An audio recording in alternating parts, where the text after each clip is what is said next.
آئیے آج ہم آپ کو ایک ایسے جنگل کی کہانی سناتے ہیں جہاں پر ٹونی چڑیا اپنے بیٹی کے ساتھ رہتی تھی۔ اس کا گھر دریا کے کنارے واقع تھا جو کہ بہت ہی خوبصورت جگہ تھی۔ ٹونی چڑیا بالکل اکیلی رہتی تھی۔ اس کے گھر میں اس کی بیٹی کے سوا کوئی نہیں رہتا تھا۔ اس کی شوہر فوت ہو چکا تھا، اس لیے وہ بالکل اکیلی تھی اور اپنی بیٹی کو پال رہی تھی۔ وہ محنت مزدوری کر کر اپنی بیٹی کو پالتی تھی۔ وہ جنگل میں فروٹ وغیرہ لے کر جا کر شہر میں بیچ کر اس سے جو پیسے اس کو حاصل ہوتے اس سے وہ اپنے گھر کا خرچ چلاتی تھی۔ وہ بڑی محنت اور مشقت کی زندگی گزار رہی تھی۔ اس کے گھر سے بہت دور تھا، لیکن پھر بھی وہ اپنے بچی کو اکیلا چھوڑ کر شہر جاتی تھی اور وہاں جا کے وہ پھل سبزیاں اور فروٹ بیچتی تھی۔ اس سے جو پیسے حاصل ہوتے وہ اپنے گھر کا خرچ چلاتی تھی۔ اسی طرح کچھ ٹائم گزر جاتا ہے اور شہر میں بہت سی دکانیں بن جاتی ہیں، اور جس کی وجہ سے ٹونی چڑیا کا کام بہت کم ہو جاتا ہے۔ لوگ دکانوں سے چیزیں خرید لیتے ہیں اور ٹونی چڑیا کا دن بدن کام کم ہوتا جا رہا تھا۔ وہ راستے میں آ رہی ہوتی ہے، وہ سوچ رہی ہوتی ہے، ارے میں کیا کروں، مجھے تو کوئی اور کام بھی کرنا نہیں آتا، میں تو صرف یہی کام کرتی تھی، لیکن اب یہ بھی کام نہیں ہو رہا، میرا تو سارا فروٹ ضائع ہو رہا ہے اور کوئی خریدتا ہی نہیں ہے۔ میں بہت کم قیمت پر بھی دیتی ہوں تو لوگ سوچتے ہیں کہ اس کا فروٹ تازہ نہیں ہے، صحیح نہیں ہے، تب کم قیمت پر دے رہی ہے، مہنگا دو تو تب بھی نہیں لیتے۔ اب تو لوگ دکانوں سے چیزیں لیتے ہیں، میں کیا کروں، میں اپنی بچی کو کیسے پالوں گی، میرے پاس تو کوئی اور ذریعہ بھی نہیں ہے میں جس سے آمدنی آئے، میں اپنی بچی کو پال سکوں۔ میں بہت پریشان ہو رہی ہوں، کیا کروں، اب میں کون سا ایسا کام کروں جس سے مجھے کچھ پیسے اگلے ہی دن ٹونی چڑیا پھر اس امید پر شہر چلی جاتی ہے، شاید ہی آج میری کوئی چیز بک جائے، مجھے کچھ پیسے حاصل ہو جائیں، لیکن کچھ بھی نہیں بکتا ہے۔ وہ خالی ہاتھ گھر لوٹتی ہے۔ گھر آتی ہے، اس کی بیٹی اس کو بولتی ہے، مما مما آپ اتنا ٹائم سے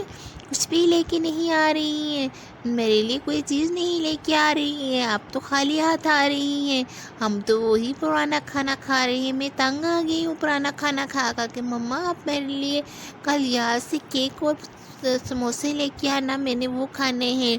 ہمارے سارے پڑوسی اتنی اچھی اچھی چیزیں کھاتے ہیں، ہم وہی پرانا کھانا کھاتے ہیں اور ہم اور کچھ چیز بھی نہیں کھاتے، مما آپ کل میرے لیے ضرور کیک لے کے آنا، ورنہ لے کے آئے تو میں آپ سے ناراض ہو جاؤں گی، آپ نے اتنا ٹائم سے میرے لیے کچھ بھی نہیں لے کے آئے، ہماری پڑوس میں ساری بچیاں اتنی مزے مزے کی چیزیں کھاتی ہیں اور وہ مجھے جلاتی رہتی ہیں کہ تم اس طرح کی چیزیں نہیں کھاتی، مما آپ میرے لیے بھی لے کے آنا کل، میں بھی اپنی پڑوسیوں کو بتاؤں گی کہ میری مما بھی میرے لیے چیزیں لے کے آتی ہیں۔ اس کی ماں بولتی ہے، ٹھیک ہے بیٹا ٹھیک ہے، میں کل آپ کے لیے ضرور کچھ نہ کچھ لے کے آؤں گی، آپ پریشان نہ ہو۔ اس لیے اگلے دن وہ پھر شہر چلی جاتی ہے اور اپنا فروٹ لے کے، اور بازار میں کھڑی ہو کے وہ سب کو آوازیں دیتی رہتی ہے، لیکن کوئی بھی اس سے کوئی چیز نہیں لیتا اور وہ بہت ہی پریشان ہوتی ہے، کیا کروں اب میری تو کوئی چیز بک بھی نہیں رہی، لوگ مجھ سے فروٹ بھی نہیں لے رہے، میں کیا کروں،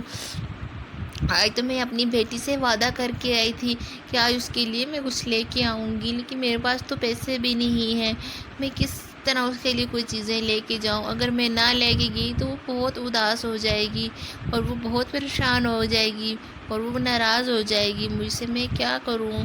کس سے مانگوں، مجھے تو کوئی دے گا بھی نہیں، میں کیا کروں، میرا تو کوئی فروٹ بھی نہیں لے رہا، میری بیٹی کو کیا پتہ میرے اوپر کیا مشکل ہے، میں کیا کروں، اب اس کو بتا بھی نہیں سکتی، وہ بہت چھوٹی ہے، میں اس کو پریشان نہیں کر سکتی، میں کیا کروں، اب میرا تو کوئی فروٹ بھی نہیں لیتا، یہ سوچ کر وہ وہاں سے چلی جاتی ہے کہ یہاں کھڑے ہونے کا کوئی فائدہ نہیں ہے، راستے میں وہ جا رہی ہوتی ہے، وہ ندی کے کنارے بیٹھ جاتی ہے اور وہ بہت زیادہ پریشان ہو رہی ہوتی ہے، کیا کروں، ابھی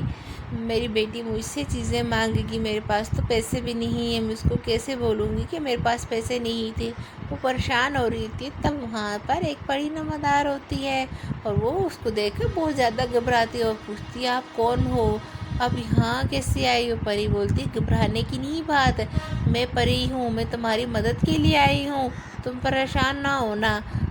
جس پر ٹونی کہتی ہے اچھا، وہ کہتی ہے میں نے دیکھا ہے تم بہت زیادہ پریشان ہو اور تمہارے پاس پیسے بھی نہیں ہے، تمہاری بیٹی تم سے چیزیں مانگتی ہے، اس کے لیے تمہارے پاس پیسے نہیں ہیں، تم بہت زیادہ پریشان تھی، اس لیے میں تمہاری مدد کے لیے آئی ہوں۔ یہ لو، یہ جادو چوڑیاں ہیں، اس سے تم جو کچھ منگوانا چاہو تو وہ تمہیں مل جائے گا۔ تم ان چوڑیوں سے بولنا چوڑیوں مجھے یہ چیز چاہیے، تو وہ چیز تمہارے آگے حاضر ہو جائے گی۔ ہاں، یہ چوڑیاں تمہارے پاس امانت ہے تب تک کے لیے جب تک تمہاری بیٹی بڑی نہیں ہو جاتی اور اس قابل نہیں ہو جاتی وہ کچھ کام کر سکے، اور یہ چوڑیاں تمہاری مدد کریں گی۔ ہاں، اس کا صحیح استعمال کرنا اور اس سے اتنی ہی چیز منگوانا جتنی تمہاری ضرورت ہو۔ اگر تم نے لالچ کر کے زیادہ منگوائی تو یہ چلی جائیں گی تم سے چوڑیاں۔ جس پر ٹونی کہتی ہے اچھا، آپ کا بہت شکریہ، آپ نے میری مدد کی، میں تو بہت زیادہ پریشان تھی۔ پری تمہارا بہت شکریہ، میرے پاس الفاظ نہیں، میں تمہارا کیسے شکریہ ادا کروں، تم نے میری اتنی مدد کی۔ جس پر پری اس کو بولتی ہے نہیں بہن، شکریہ کی نہیں کوئی بات، میں تو ہر آدمی کی مدد کرتی ہوں، مجھے پتہ چل جاتا ہے کوئی کتنا پریشان ہے، جو بہت ہی مجبور ہو تو میں اس کی مدد کرتی ہوں۔ تو مجھے بھی پتہ چلا تھا کہ تم بہت زیادہ مجبور اور پریشان ہو اور اپنی ننھی سی بچی کو اکیلا گھر چھوڑ کر اور شہر اتنے دور جا کے اپنا فروٹ بیچتی ہو اور وہ بھی نہیں بکتا، تمہاری پریشانی کا مجھے پتہ چلا تو میں تمہاری مدد کے لیے حاضر ہی ہوں۔ بس تم اپنا خیال رکھنا اور اپنی بچی کا خیال رکھنا اور ان چوڑیوں کو سنبھال کر رکھنا اور کسی سے اس چیز کا ذکر نہ کرنا۔ اگر تم نے ذکر کیا کسی سے اس چیز کا تو یہ تم سے غائب ہو جائیں گی۔ یہ ٹونی چڑیا پری سے چوڑیاں لے کے وہاں سے چلی آ جاتی ہے۔ وہ ایک جگہ بیٹھ کر اس کے ذہن میں آتا ہے کیوں نہ ان چوڑیوں کو پہلے میں آزما لوں۔ پری تو جو کہہ رہی تھی کہ ایسا نہ ہو کہ یہ چوڑیاں کچھ نہ دیتی ہوں، میں ایسا کرتی ہوں ان سے کچھ پہلے منگوا کے دیکھتی ہوں۔ وہ بولتی ہے چوڑیاں مجھے کیک اور سموسے چاہیے۔ تب سموسے اور